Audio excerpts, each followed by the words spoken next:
Oh, really? It's all the rage now. I want to go to filmmaker Rusty Fleming, who is stationed himself just a couple of miles from the border. Mexican kids are too scared to go to school right across the border. I want him to tell the story of what's going on right now and why these kids are afraid to go to school. And then I want you to ask yourself, listen to this as a parent, and ask yourself, put yourself in the mindset of an American who has children about 2 miles away from this. Rusty, tell me what's happening down in Mexico.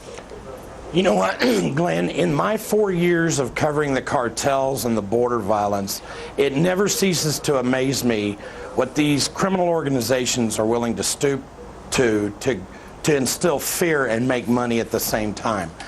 In November, we started getting reports that the teachers over in Juarez were being extorted by the cartels for their bonus checks that were due to come out at Christmas. They went as far as to not just make threats against the teachers, death threats and kidnapping threats, but they started threatening to kill the kids. All of a sudden, parents started pulling their children out of school at a rampant pace. Some reports as high as 60 to 80% of the kids were pulled out of school. They went as far as to execute 8 men and place them across the street. Okay. Directly where these kids were going to have to walk by. All right, so now what we were seeing, can you back that up? And that's the school there that we're seeing. This is right across the street. We've blurred out the images, but there's signs in front of them, or big sheets or something that have writing on it. Those are the bodies that you're talking about? So a kid has got their lunchbox, and they come right across the street. They see all of these dead bodies. And I have not seen these pictures unblurred, but my staff has, and they said they are absolutely horrifying to see. What do the signs say here, Rusty? Well, some of the signs talk about taunting the other cartels. This was obviously a retaliation hit, but the purpose in placing those dead bodies across the street from the school was to motivate the teachers to give up those bonus checks and to frighten the children, obviously. And some of those notes speak directly to the extortion of the teachers. Okay. So now you're a teacher in Juarez, which again, I mean, you saw the border. If you watch this show, you see that you saw the border just a couple of days ago. I mean, it's not like, you know, there is no Great Wall. What a surprise. Who would have thought we needed that? So this is just right across. How far away is this stuff happening from American children and American families without an awful lot of security?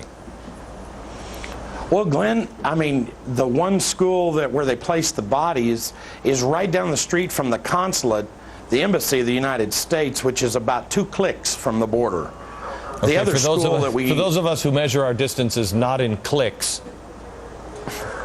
I'm sorry, a little less than 2 miles. I knew that. Rusty, I want you to know I know, from my days as a special ops guy. But, okay, so about 2 miles away, and I want, when we come back, I want to now talk about the other side of the border. What's been happening in Mexico, and what is life like on the other side of the border with all the violence in the country that is going on in Mexico? The president of Mexico has spoken out about it. What could he possibly say?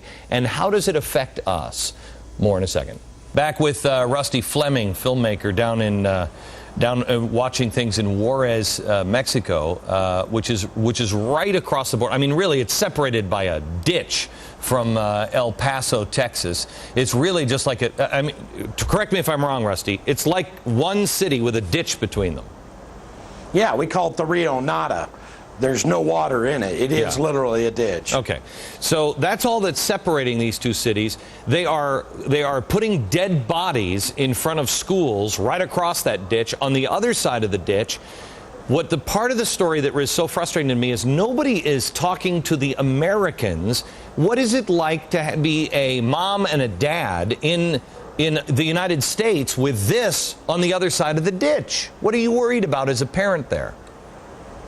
Well, there's two aspects to that. Number one, these kids are actually potential recruits to go to work for the cartels. We just finished a film for the Border Patrol. It's a narco-terrorism awareness program entitled Operation Detour. And the Border Patrol is now taking this all the way across the border and putting it in junior high schools and high schools to educate these kids on the dangers of becoming involved with these groups, because they're seeing so many kids 13 to 18 years old being recruited to work for the cartels. Calderon says, he said, to say that Mexico has lost control of the cities or the states and to say that Mexico is a failed state is just wrong. How do you respond to that?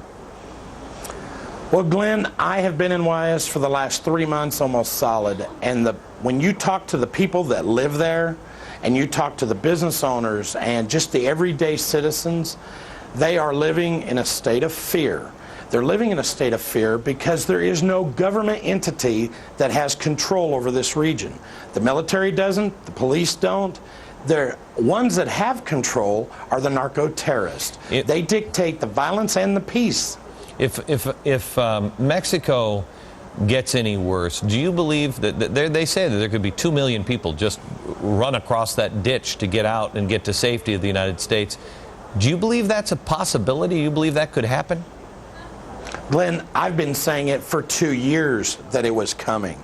We've just seen here in El Paso in the last few months, well over 10,000 people come over here, now, albeit legal, but fleeing, people that don't want to leave their country, people that want to stay there and work and live, and they're too insecure. Their government can no longer protect them. All right, final thoughts next. Thanks, Rusty.